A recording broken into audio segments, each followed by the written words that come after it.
എല്ലാവർക്കും നമസ്കാരം. പുതിയ വീഡിയോയിലേക്ക് സ്വാഗതം. ഇന്ന് വളരെ സിമ്പിളായിട്ടുള്ളൊരു തക്കാളി ചട്നി ആയിട്ടാണ് ഞാൻ വന്നിരിക്കുന്നത്. ദോശയുടെ കൂടെ ഇഡ്ഡലിയുടെ കൂടെയൊക്കെ നല്ല ടേസ്റ്റി ആയിട്ടുള്ള ചട്നിയാണ്. സാധാരണ നമ്മൾ തമിഴ് ഹോട്ടലിലൊക്കെ പോയി കഴിക്കുമ്പോൾ എപ്പോഴും തക്കാളി ചട്നി കൂടെ കിട്ടാറുണ്ട്. അപ്പോൾ അതേ ടേസ്റ്റുള്ളൊരു ചട്നിയാണിത്. അപ്പോൾ നമുക്കിത് എങ്ങനെയാണ് ചെയ്യുക, അതിനാവശ്യമുള്ള സാധനങ്ങൾ എന്തൊക്കെയാണെന്ന് നോക്കാം. അപ്പോൾ ഞാനിവിടെ കുറച്ച് സാധനങ്ങൾ എടുത്ത് വെച്ചിട്ടുണ്ട്. അപ്പോൾ നമുക്ക് എന്തൊക്കെയാണെന്ന് നോക്കാം. ആദ്യം ഞാൻ എടുത്തത് പുതിനയാണ്. അത് വളരെ കുറച്ച് മതി. പിന്നെ കുറച്ച് മല്ലിയില വേണം. അതുപോലെ തന്നെ ഒരു തക്കാളി, ഒരു സവാള, ഇത്രയാണ് ഞാൻ എടുത്തത്. ഇനി നമുക്കിത് എങ്ങനെയാണ് ചെയ്യാൻ നോക്കാം. ഒരു പാൻ വെച്ചിട്ടുണ്ട്. അതിലേക്ക് എണ്ണ ഒഴിച്ചു കൊടുക്കാം.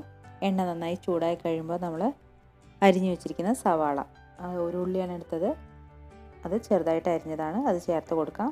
അതൊന്ന് ഫ്രൈ ആയി വരുമ്പോൾ നമ്മൾ അതിലേക്ക് ഒരു തക്കാളി അരിഞ്ഞത് അതും കൂടി ചേർത്ത് നന്നായി വഴറ്റിയെടുക്കാം. തക്കാളിയും സവാളയും വഴണ്ട് വരുമ്പോൾ അതിലേക്ക് നമ്മൾ ആവശ്യത്തിന് ഉപ്പ് കൂടി ചേർത്ത് കൊടുക്കാം. ഉപ്പ് ചേർത്ത ശേഷം നന്നായിട്ട് വേവിച്ചെടുക്കണം. തക്കാളിയും ഉള്ളിയൊക്കെ നന്നായിട്ട് വെന്ത് വരുന്നവരെ നമുക്കൊന്ന് വഴറ്റി കൊടുക്കാം.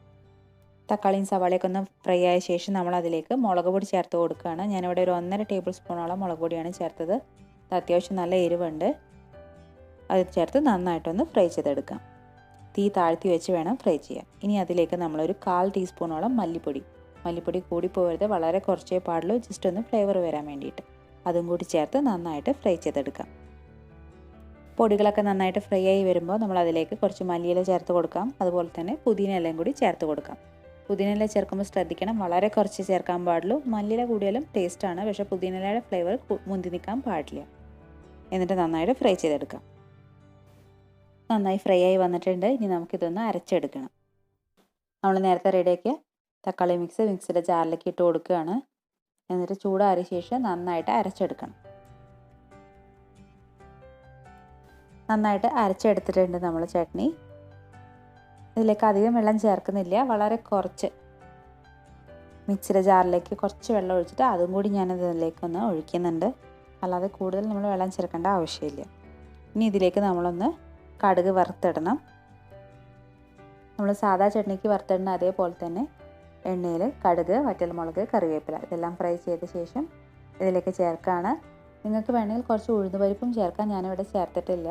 നിങ്ങൾക്ക് ഇഷ്ടമാണെങ്കിൽ അങ്ങനെയും ചെയ്യാം. അപ്പോൾ നമ്മളെ ടേസ്റ്റി ആയിട്ടുള്ള തക്കാളി ചട്നി റെഡി ആയിട്ടുണ്ട്. അപ്പോൾ എന്തായാലും നിങ്ങൾ ട്രൈ ചെയ്ത് നോക്കുക. നിങ്ങളുടെ അഭിപ്രായം കമൻസിലൂടെ അറിയിക്കുക. നമുക്ക് വീണ്ടും പുതിയ റെസിപ്പീസായിട്ട് കാണാം. അതിൻ്റെ മുന്നേ ചാനൽ സബ്സ്ക്രൈബ് ചെയ്യാൻ മറക്കരുത്. ലൈക്ക് ചെയ്യുക, ഷെയർ ചെയ്യുക. നമുക്ക് വീണ്ടും കാണാം. താങ്ക്